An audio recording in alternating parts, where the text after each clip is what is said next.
गया। मैंने तो सारे कैंडलस्टिक पैटर्न सीख लिए हैं, फिर भी मुझे लॉस हो रहा है।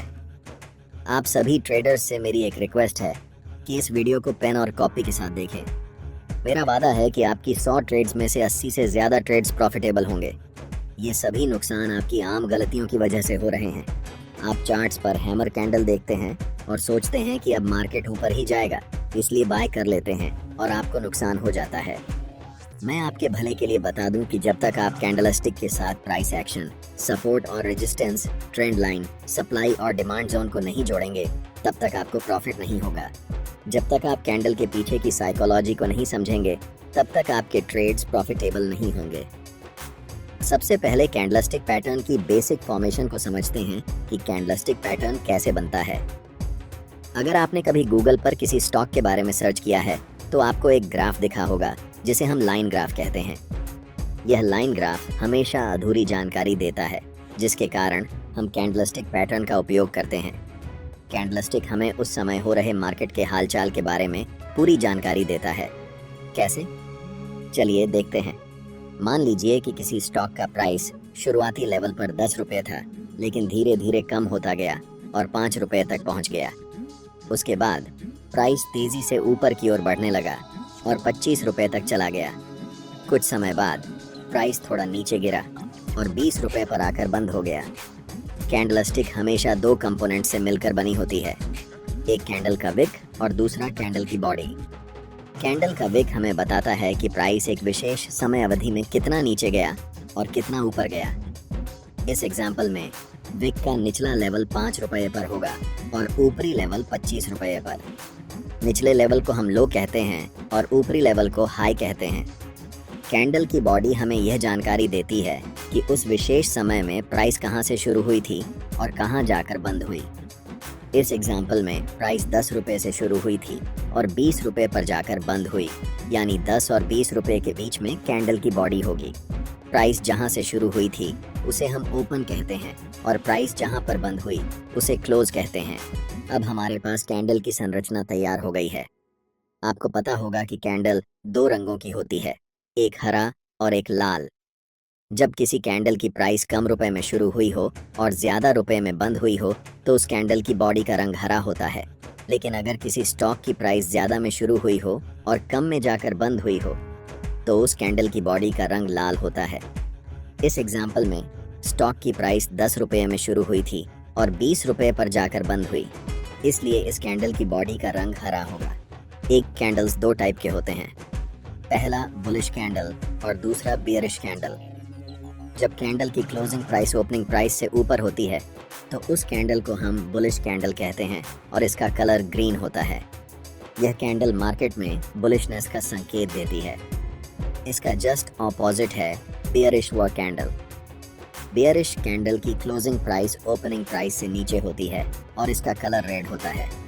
ये कैंडल मार्केट में नेगेटिव सेंटीमेंट का संकेत देती है और यह बताती है कि प्राइस यहाँ से और नीचे की तरफ जा सकती है। अब हम समझते हैं टाइप्स ऑफ कैंडलस्टिक पैटर्न्स। एक कैंडलस्टिक पैटर्न में कितनी कैंडल हैं, इसके बेसिस पर कैंडलस्टिक पैटर्न्स को 3 टाइप्स में डिवाइड किया गया है। पहला है सिंगल कैंडलस्टिक पैटर्न, दूसरा है 2 कैंडलस्टिक पैटर्न्स और तीसरा है 3 कैंडलस्टिक पैटर्न्स। इस वीडियो में हम पर्टिकुलरली सिंगल कैंडलस्टिक पैटर्न के अंदर जितने भी कैंडलस्टिक पैटर्न्स होते हैं उन सभी को समझने वाले हैं। जैसा कि सिंगल कैंडलस्टिक पैटर्न के नाम में ही सिंगल वर्ड शामिल है, इससे पता चलता है कि इस पैटर्न में सिर्फ एक कैंडल होगी और total 7 most popular single candlestick patterns जो कि चार्ट्स पर सबसे ज़्यादा एक्यूरेटली रिजल्ट देते हैं, हम उन्हें समझेंगे। इन 7 सिंगल कैंडलस्टिक पैटर्न्स का नाम है बुलिश मरुबोजू, बेरिश मरुबोजू, hammer candle, hanging man candle, inverted hammer, shooting star और दोजी। इन 7 सिंगल कैंडलस्टिक पैटर्न्स को एक एक करके डिटेल में समझेंगे, इसलिए बिना वीडियो को स्किप किए पूरे ध्यान से इस वीडियो को अंत तक देखना। और मैं आपसे वादा करता हूँ कि मैं इतना आसान तरीके से समझाऊंगा कि आपको इस टॉपिक पर फिर कोई और वीडियो देखने की ज़रूरत नहीं पड़ेगी। सबसे पहला सिंगल कैंडलस्टिक पैटर्न जिसके बारे में हम डिस्कस करेंगे वह है बुलिश मारुबोजू पैटर्न। जैसे कि हमने आपको बताया कि मारुबोजू कैंडलस्टिक पैटर्न एक सिंगल कैंडलस्टिक पैटर्न है। ये कैंडल एक लंबी ग्रीन बुलिश कैंडल होती है जिसमें विक न के बराबर होता है। अगर आप कैंडल के अपर विक पर भी ध्यान दें और लोअर विक पर भी ध्यान दें तो आपको बहुत छोटी विक नजर आएगी। इसका मतलब होता है कि कैंडल की ओपनिंग कैंडल के लो के बराबर में या फिर बहुत नजदीक होती है और कैंडल की क्लोजिंग कैंडल के हाई के बहुत आसपास या बराबर में होती है। इसीलिए कैंडल में कोई भी विक नहीं बनता। इस कैंडल को मार्केट में बहुत स्ट्रॉन्ग साइन के रूप में देखा जाता है कि अब इस कैंडल के बाद मार्केट यहाँ से ऊपर जाने वाली है, यानी कि यह कैंडल मार्केट में बुलिशनेस का एक बहुत स्ट्रॉन्ग सिग्नल है। अब जानते हैं कि अगर आपको चार्ट्स पर मारुबोजू कैंडल दिखती है तो आपकी अप्रोच क्या होनी चाहिए उसे ट्रेड करने के लिए। मैंने आपको पहले ही बताया कि कोई भी कैंडलस्टिक पैटर्न बिना प्राइस एक्शन के अधूरा होता है। सिर्फ कैंडलस्टिक को देखकर ट्रेड करना ये ट्रेडर्स का सबसे बड़ा मिस्टेक होता है। लेकिन अगर यह कैंडल किसी स्पेसिफिक लेवल पर बने तो ये हमारे लिए ट्रेड करने का एक अच्छा अपॉर्चुनिटी हो सकता है। इस कैंडल के लिए यह इम्पोर्टेंट लेवल है सपोर्ट लेवल। अगर चार्ट में किसी इम्पोर्टेंट सपोर्ट लेवल पर बुलिश मारुबोजू कैंडलस्टिक पैटर्न बनता है तो हम यहाँ से अपसाइड की तरफ लॉन्ग ट्रेड में एंट्री करने की प्लानिंग कर सकते हैं। इसे हम लाइव एग्जाम्पल की मदद से समझते हैं। ये चार्ट टाटा कंज्यूमर प्रोडक्ट्स का है, यानी कि TCPL का एक दिन के टाइम फ्रेम में है। चार्ट में पिछली कीमत एक दिन के टाइम फ्रेम में है। एक्शन के हिसाब से यह एक इम्पॉर्टेंट सपोर्ट लेवल है। पहले तो प्राइस नीचे की तरफ आई है इस सपोर्ट लेवल पर। इस लेवल पर आकर प्राइस थोड़ी सी बुलिशनेस दिखाती है, लेकिन थोड़ी दूर जाते ही वापस नीचे आने लगती है। कुछ कैंडल्स बनने के बाद हमें चार्ट पर एक लंबी ग्रीन मारुबोजू कैंडल दिखती है। ये कैंडल चार्ट पर हमें बताती है कि अब मार्केट यहाँ से ऊपर की तरफ जाने वाली है। इस कैंडल के बनने के पीछे की कहानी ये है कि बायर्स और सेलर्स के बीच हुए फाइट्स में बायर्स स्ट्रांगली जीत चुके हैं। इस कैंडल को ट्रेड करने के लिए हमें कैंडल की क्लोजिंग के बाद कैंडल के हाई पर एक लाइन मार्क करनी है। नेक्स्ट कैंडल जब भी इस कैंडल के हाई को ब्रेक करेगी तब हम ट्रेड में बाय पोजीशन में एंटर करेंगे।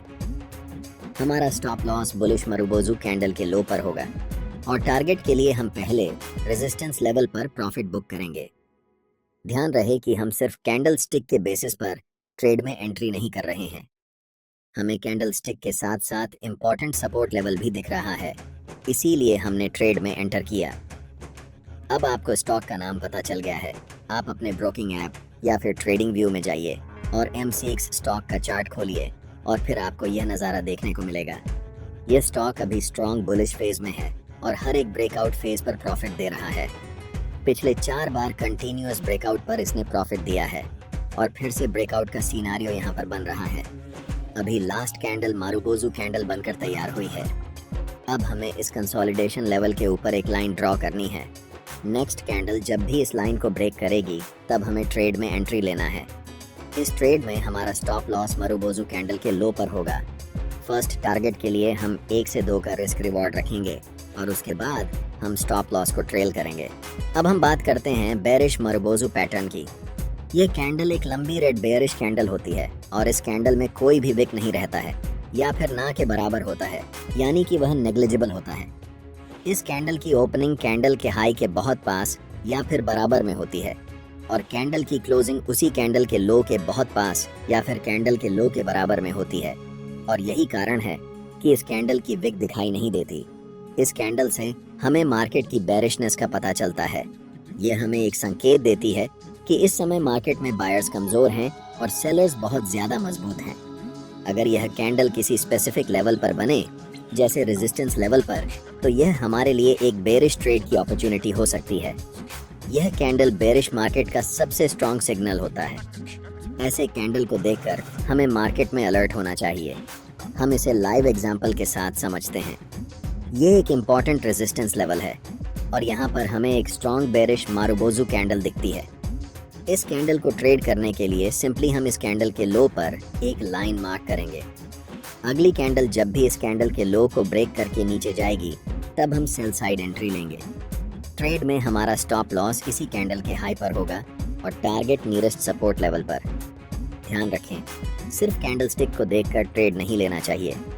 जब तक आपको रेजिस्टेंस लेवल यहाँ पर नहीं दिखे तब तक आप ट्रेड में एंट्री करने की मत सोचें। क्योंकि रैंडम मारुबोजू कहीं पर भी बन सकता है। लेकिन अगर यह कैंडल किसी रेजिस्टेंस लेवल पर बने तो ये हमारे लिए एक हाई विन रेट वाली ट्रेड अपॉर्चुनिटी होती है।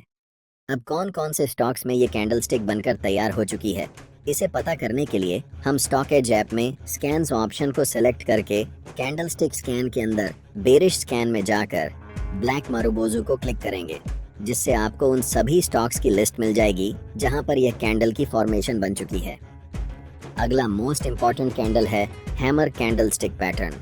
इस कैंडल की बॉडी की साइज बहुत छोटी होती है और अपर विक बहुत छोटी या फिर नहीं होती है, लेकिन लोअर विक की साइज बॉडी की कंपैरिजन में 2 से 3 गुना बड़ी होती है। यह कैंडल डाउन ट्रेंड के बाद बनती है और यह हमें संकेत देता है कि प्राइस अब यहाँ से ऊपर की तरफ जाने वाली है। इसलिए इस कैंडल को हम bullish reversal candle stick pattern के अंदर रखते हैं, क्योंकि ये कैंडल स्टिक प्राइस चार्ट के बॉटम पर बनती है और यहाँ से प्राइस ऊपर की तरफ जाने के बहुत ज़्यादा हाई चांसेस रहते हैं।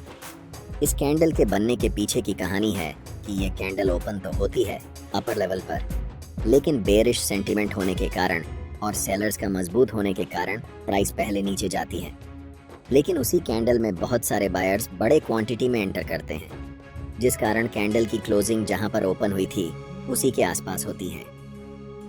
ये कैंडल हमें बताती है कि सेलर्स और बायर्स के बीच हुई लड़ाई में सेलर्स हार चुके हैं और बायर्स अपना दबदबा बना चुके हैं। इस कैंडल का कलर रेड या फिर ग्रीन दोनों हो सकता है। कैंडल की क्लोजिंग अगर हाई के नज़दीक है तो ये बुलिश कैंडल होगी, फिर चाहे उस कैंडल का कलर रेड हो या ग्रीन, इससे कोई फर्क नहीं पड़ता। अगर हम ग्रीन हैमर कैंडल और रेड हैमर कैंडल में कंपैरिजन करें तो green hammer candle red hammer candle से थोड़ा ज़्यादा स्ट्रांग होता है, लेकिन इससे ज़्यादा इम्पॉर्टेंट है कि उस कैंडल की लोअर विक कितनी बड़ी है। लोअर विक जितनी लंबी होगी वह कैंडल उतना ज़्यादा स्ट्रांग होगा। फिर से इस कैंडल को ट्रेड करने के लिए इम्पॉर्टेंट सपोर्ट लेवल की बहुत ज़रूरत होगी। अगर यह कैंडल इम्पॉर्टेंट सपोर्ट लेवल पर बने तो यह बाय पोजीशन में ट्रेड करने के लिए एक इम्पॉर्टेंट अपॉर्चुनिटी होगी। हमारा स्टॉप लॉस हैमर कैंडल के लो पर होगा और पहला टारगेट नियरेस्ट रेजिस्टेंस लेवल होगा। अब आपको पता करना है कि कौन कौन से स्टॉक्स में हैमर कैंडल बन चुकी है। इसके लिए कैंडल स्टिक स्कैन में बुलिश रिवर्सल स्कैन पर क्लिक करना है। आपके सामने सबसे पहला ऑप्शन हैमर का आएगा, उस पर क्लिक करना है। यहाँ आपको पूरा स्टॉक की लिस्ट मिल जाएगी जहाँ पर हैमर कैंडल बन चुकी है। इन स्टॉक्स में ट्रेड करने के लिए अपना ब्रोकिंग ऐप खोलना है और वहाँ अगर हैमर कैंडल के साथ आपको कोई इंपॉर्टेंट सपोर्ट लेवल दिखे तभी आपको ट्रेड में एंट्री लेनी है। अब हम बात करते हैं hanging man candle stick pattern के बारे में। इस कैंडल की बॉडी बहुत छोटी होती है और कैंडल की अपर वीक ना के बराबर होती है, लेकिन कैंडल की लोअर वीक बॉडी के मुकाबले 2 से 3 गुना ज़्यादा लंबी होती है। ये कैंडल मार्केट में अप ट्रेंड के बाद टॉप पर बनती है और इस कैंडल के फॉर्मेशन के बाद यह बहुत हाई चांसेस होते हैं कि प्राइस अब इस लेवल से नीचे की तरफ जाने वाली है। इस कैंडल का रंग ज़्यादा मायने नहीं रखता है। कैंडल की लोअर वीक जितनी बड़ी होगी वह कैंडल उतना ज़्यादा स्ट्रॉन्ग बेयरिश रिवर्सल सेंटीमेंट को पैदा करेगी। अगर यह कैंडल किसी इंपॉर्टेंट रेजिस्टेंस लेवल पर फॉर्म होती है तो ये हमारे लिए सेल साइड में एक अच्छा ट्रेडिंग अपॉर्चुनिटी हो सकती है। ट्रेड में एंट्री के लिए इस कैंडल की लो को हमें मार्क करना है और जब नेक्स्ट कैंडल इस लाइन को ब्रेक करेगी तब हमें ट्रेड में एंट्री लेनी है। हमारा stop loss hanging man pattern की कैंडल के ऊपर होगा और टारगेट पहला रेजिस्टेंस होगा। कौन कौन से स्टॉक्स में ये पैटर्न बनकर तैयार हो चुका है, इसे जानने के लिए आपको स्टॉकीज ऐप में बेरिश रिवर्सल स्कैन पर क्लिक करना है और फिर हैंगिंग मैन पर क्लिक करना है।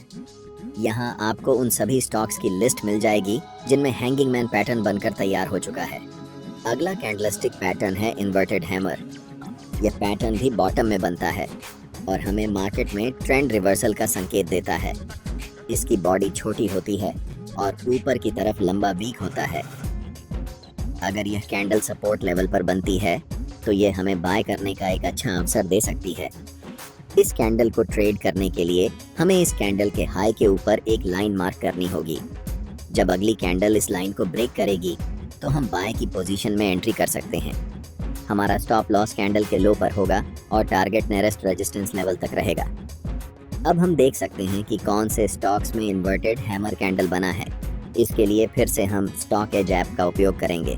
बुलिश रिवर्सल स्कैन पर क्लिक करके इन्वर्टेड हैमर का चयन करेंगे। इससे हमें उन सभी स्टॉक्स की लिस्ट मिल जाएगी जहां पर यह पैटर्न फॉर्म हो चुका है। इस तरह से आप कैंडलस्टिक पैटर्न्स को आसानी से पहचान कर ट्रेड में एंट्री ले सकते हैं। रिमेंबर, कैंडलस्टिक पैटर्न्स को हमेशा सपोर्ट और रेजिस्टेंस लेवल्स के साथ मिलाकर देखना चाहिए ताकि आपका ट्रेडिंग सेटअप और भी मजबूत हो सके। 6th नंबर पर हम शूटिंग स्टार कैंडलस्टिक पैटर्न के बारे में जानेंगे। पहले हम इस कैंडल की फॉर्मेशन को समझते हैं। ये कैंडल हैंगिंग मैन पैटर्न का जस्ट ऑपोजिट दिखता है। ये एक बेयरिश रिवर्सल कैंडलस्टिक पैटर्न है। इसका मतलब होता है कि पहले प्राइस अप ट्रेंड में रहती है, उसके बाद शूटिंग स्टार पैटर्न फॉर्म होती है और फिर प्राइस वहाँ से नीचे की तरफ आने लगती है। इस कैंडल की बॉडी बहुत छोटी होती है और अपर विक बॉडी के कंपैरिजन में लगभग 2 गुना या फिर उससे ज़्यादा होती है। लोअर विक ना के बराबर होती है या बहुत छोटी होती है। इस कैंडल की जितनी बड़ी अपर विक होगी, ये कैंडल उतना ज़्यादा स्ट्रॉन्ग बेयरिश कैंडल होगा। कैंडल का कलर ज़्यादा मैटर नहीं करता, सिर्फ मैटर करती है कि कैंडल की अपर विक कितनी लंबी है। इस कैंडल के बनने के पहले प्राइस अप ट्रेंड में रहती है, यानी कि बायर्स मजबूत रहते हैं। लेकिन यह कैंडल हमें बताती है कि बायर्स पहले तो स्ट्रॉन्ग थे, लेकिन सेलर्स ने मजबूती से बायर्स को हरा दिया और प्राइस को फिर से वापस जहां ओपन हुई थी वहीं पर क्लोज कर दिया। इस कैंडल में ट्रेड करने के लिए सबसे पहले यह कैंडल एक इम्पॉर्टेंट रेजिस्टेंस लेवल पर होनी चाहिए। कैंडल के फॉर्मेशन के बाद अगर next candle shooting star candle की लो को ब्रेक करती है, तब हम ट्रेड में सेल साइड एंट्री लेंगे, जिसमें हमारा stop loss shooting star candle के ऊपर होगा और पहला टारगेट नियरेस्ट सपोर्ट लेवल होगा। उसके बाद हम ट्रेल करते जाएंगे। आपको पता करना है कि कौन कौन से स्टॉक्स में शूटिंग स्टार कैंडलस्टिक पैटर्न आज फॉर्म हो चुका है। ये जानने के लिए, क्योंकि कैंडल बेरिश रिवर्सल है, रिवर्सल स्कैन पर क्लिक करना है। यहाँ हमें दूसरे नंबर पर शूटिंग स्टार का ऑप्शन दिख जाएगा। इस पर क्लिक करेंगे तो हमारे सामने वे स्टॉक्स आ जाएंगे। अंत में हम बात करते हैं 7th candlestick pattern, doji candlestick pattern के बारे में। बहुत सारे बिगिनर ट्रेडर्स को ये कैंडलस्टिक पैटर्न कॉम्प्लिकेटेड लगता है, लेकिन हम इसे बहुत आसानी से समझने वाले हैं, तो टेंशन लेने की कोई बात नहीं है। डोजी कैंडलस्टिक पैटर्न तब बनता है जब कैंडल की ओपनिंग और क्लोजिंग एक ही प्राइस लेवल पर हो जाए, मतलब प्राइस जहां से ओपन हुई थी वहीं जाकर क्लोज हुई। कैंडल की अपर विक और लोअर विक साइज में वेरी कर सकती है। ऐसा हमेशा नहीं होगा कि यह दोनों इक्वल होंगी। ये कैंडल हमें बताती है कि मार्केट में बायर्स और सेलर्स के बीच बराबर की ताकत है। मतलब बायर्स और सेलर्स न तो कोई हार रहा है और न ही कोई जीत रहा है, दोनों में बराबर ताकत है। इसीलिए प्राइस जहां से ओपन हुई थी ऊपर गई, नीचे गई, लेकिन फिर वहीं अंत में जाकर बंद हुई। बहुत सारे प्रोफेशनल ट्रेडर्स इस कैंडल को इम्पॉर्टेंट प्राइस रिवर्सल इंडिकेटर के रूप में देखते हैं। सिंपल भाषा में समझें, प्राइस ऊपर की तरफ जा रही है और वहां पर एक इंडिसीजन कैंडल यानी कि डोजी कैंडल बनती है। इसे डिकोड करने की कोशिश करें। प्राइस ऊपर जा रही थी, मतलब बायर्स मजबूत थे और सेलर्स कमजोर थे, लेकिन एक ऐसा पॉइंट आया जहां पर दोनों बराबर हो गए, बायर्स और सेलर्स की ताकत बराबर हो गई। सोचें, अगर ऐसा सिचुएशन एक इम्पॉर्टेंट रेजिस्टेंस लेवल पर आए और अगली कैंडल डोजी कैंडल की लो को ब्रेक कर दे, तो यहाँ से हमें डाउनसाइड की रैली दिख सकती है। लो ब्रेक होने पर हम ट्रेड में डाउनसाइड की तरफ एंट्री कर सकते हैं। हमारा स्टॉप लॉस डोजी कैंडल के ऊपर होगा और पहला टारगेट सपोर्ट लेवल होगा। उसके बाद हम स्टॉप लॉस को ट्रेल करते जाएंगे। ये पहली सिचुएशन हुई। ये कैंडल सपोर्ट लेवल पर भी बन सकती है। इस सिचुएशन में प्राइस अगर कैंडल की हाई को ब्रेक कर दे, तो यहाँ से अपसाइड की भी एक रैली देखने को मिल सकती है। सिंपली आप ये समझें कि डोजी कैंडल इंडिकेटर होता है कि मार्केट में बायर्स और सेलर्स की ताकत बराबर हो चुकी है और अब यहाँ से रिवर्सल के चांसेस अधिक हैं। इस कैंडल की विक की लंबाई के हिसाब से डोजी पैटर्न्स 4 तरह के हो सकते हैं। पहला है स्टैंडर्ड डोजी। ये कैंडल ट्रेंड के टॉप या फिर बॉटम में बनने पर ट्रेंड रिवर्सल का इंडिकेशन देती है। इसका स्ट्रक्चर प्लस या क्रॉस साइन जैसा होता है। दूसरा है लॉन्ग लेगेड डोजी। इस कैंडल की अपर विक और लोअर विक पहले वाली कैंडल से ज्यादा लंबी होती है। तीसरा है ड्रैगन फ्लाई डोजी। इस कैंडल की लोअर विक लंबी होती है और अपर विक ना के बराबर या फिर बहुत छोटी होती है। इसका स्ट्रक्चर इंग्लिश अल्फाबेट टी के आकार का होता है। यह एक बुलिश रिवर्सल कैंडलस्टिक पैटर्न है जो हमें संकेत देता है कि प्राइस यहाँ से ऊपर की ओर जा सकती है। लास्ट टाइप है ग्रेवस्टोन डोजी। ये कैंडल ड्रैगन फ्लाई के जस्ट ऑपोजिट है। इसकी अपर विक लंबी होती है और लोअर विक ना के बराबर या फिर बहुत छोटी होती है। ये कैंडल एक बेयरिश रिवर्सल कैंडलस्टिक पैटर्न है जो हमें संकेत देती है कि प्राइस अब इस कैंडल के बनने के बाद यहाँ से नीचे जा सकती है।